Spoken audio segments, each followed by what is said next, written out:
SPI, MSI. Saya merupakan dosen tetap yayasan program studi manajemen sumber daya perairan Fakultas Pertanian Universitas Muhammadiyah Sinjai.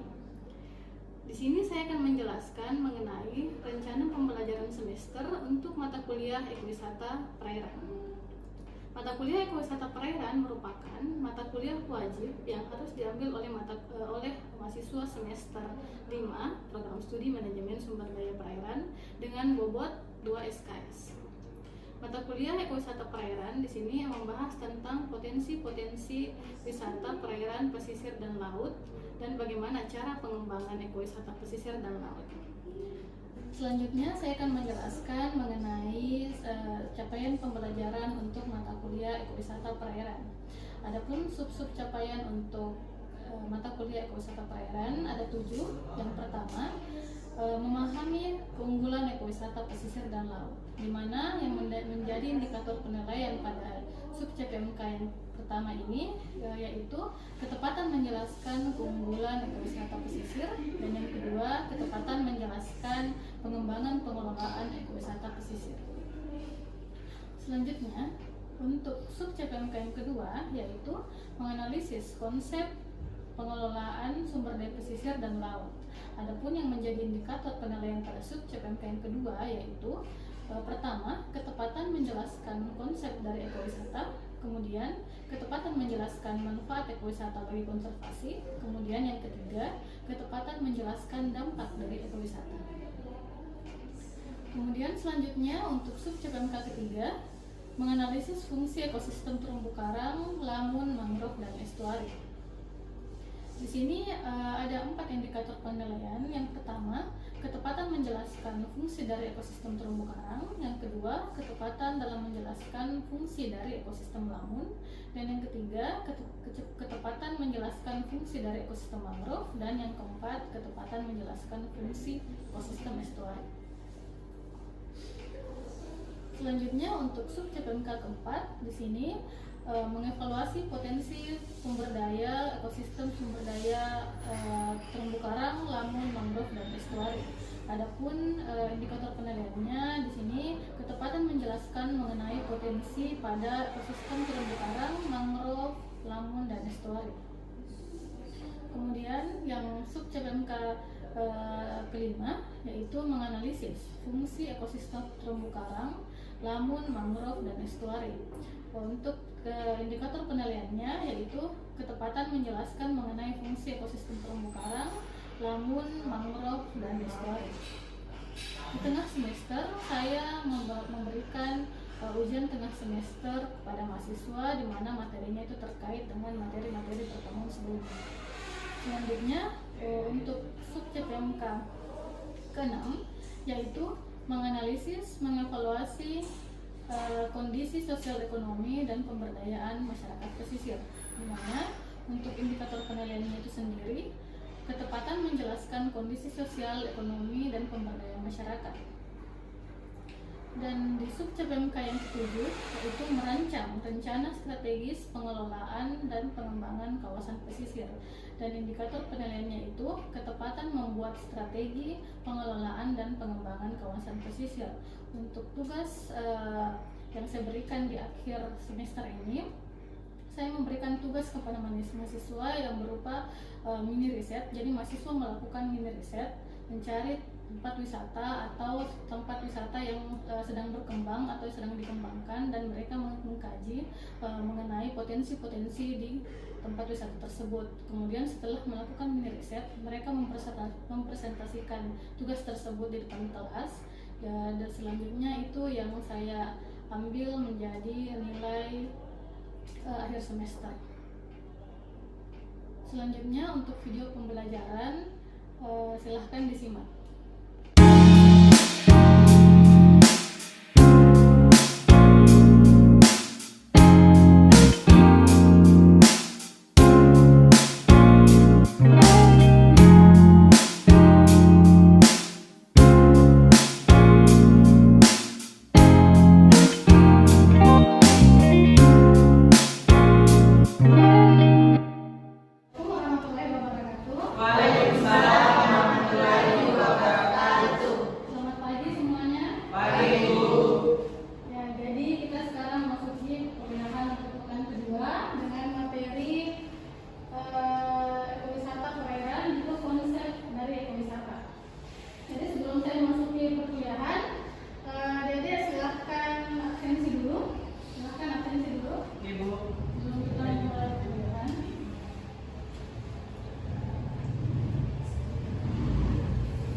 sudah? Ya, jadi untuk perkuliahan pekan ini, untuk subjek PMK-nya itu sendiri menganalisis konsep pengelolaan sumber daya pesisir dan laut. Nah, saya mau refleksi dulu pertemuan sebelumnya. Pertemuan pertama masih ada yang ingat? Pertemuan pertama kita bahas tentang apa ya? Silakan, Bu Kalisa. Terima kasih atas kesempatan Ibu. Untuk terkait pertemuan pertama minggu lalu itu membahas tentang pengumpulan ekowisata pesisir dan laut. Nah,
pasti berbeda, karena yang kemarin juga di sana kan yang di Hamang-Hamang itu pemasukannya masyarakat awalnya itu budidaya ikan yang ada di sekitar situ.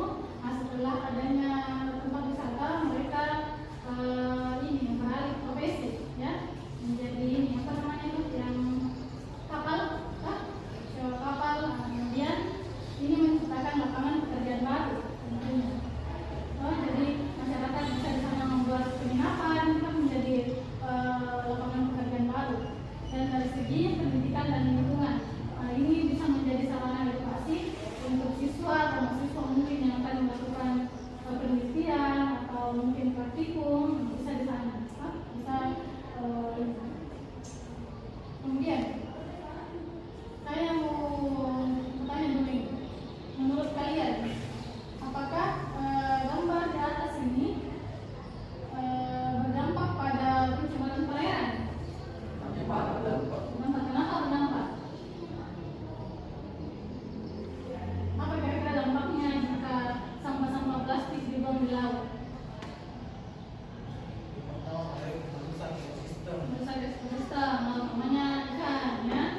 Makanya kita baca mungkin di berita itu kayak apa, kura-kura, penyu yang ini yang makan sampah-sampah ya. Nah, selanjutnya kira-kira untuk gambar berikutnya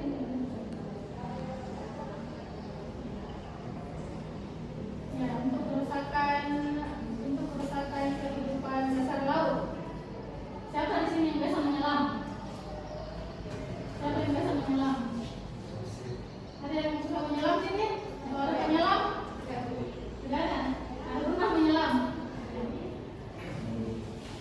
Nah, jadi ini kerusakan-kerusakan yang ditimbulkan ya oleh manusia dari kegiatan wisata juga ini.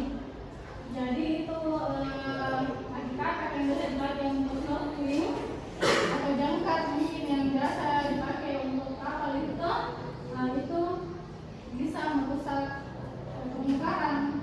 Jadi terumbu karangnya bisa patah dan terumbunya kembali itu lama, butuh waktu lama. Tidak dalam waktu singkat, bukan kayak pohon misalnya yang biasanya tumbuh memang ini butuh waktu puluhan tahun untuk mengembalikan ekosistem yang telah rusak.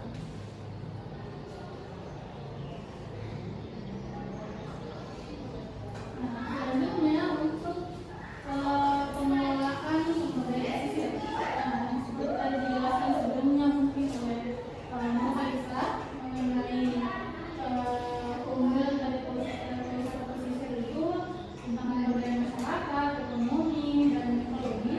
Jadi keterpaduan antara konsep pengelolaan pariwisata pesisir itu keterpaduan antara aspek sosial, aspek ekologi, dan aspek ekonomi. Ya, jadi tiga unsur penting ini harus saling bersinergi. Jadi tidak boleh ada ketimpangan antara salah satunya. Jadi misalnya ada objek wisata yang baru dibuka, terus kemudian secara ekologi dia menguntungkan, tapi secara sosial dia menguntungkan dalam ekonomi, tapi ekologinya turun. Ada yang mau ditanyakan mungkin atau kurang dipahami dari teman-teman sekalian? Silakan. Oh iya, silakan. Baik, assalamualaikum warahmatullahi wabarakatuh. Terima kasih atas kesempatan yang diberikan. Perkenalkan, nama saya Muhammad Taufik Hidayat. Ada yang ingin saya tanyakan di slide konsep pengelolaan, bahwa kita ketahui ekologi itu yaitu organisme yang hidup di dalam perairan. Bagaimana sedangkan ekonomi. Jadi yang ingin saya tanyakan di sini, bagaimana cara menyeimbangkan ekologi dengan ekonomi itu sendiri. Terima kasih, saya kembalikan. Baik. Cara menyeimbangkannya antara ekonomi dengan ekologi.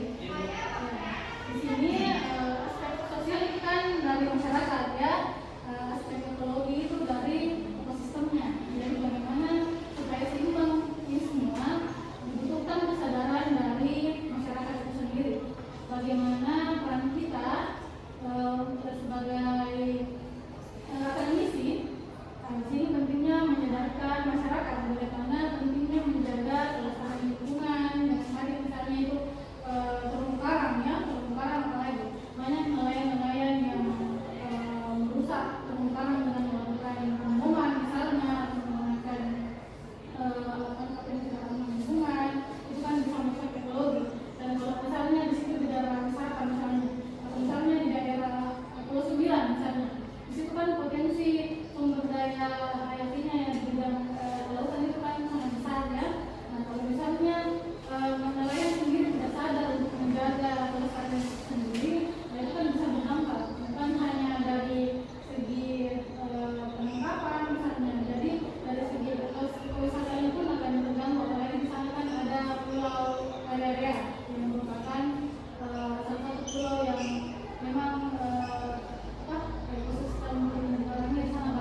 untuk kalau tidak ada lagi yang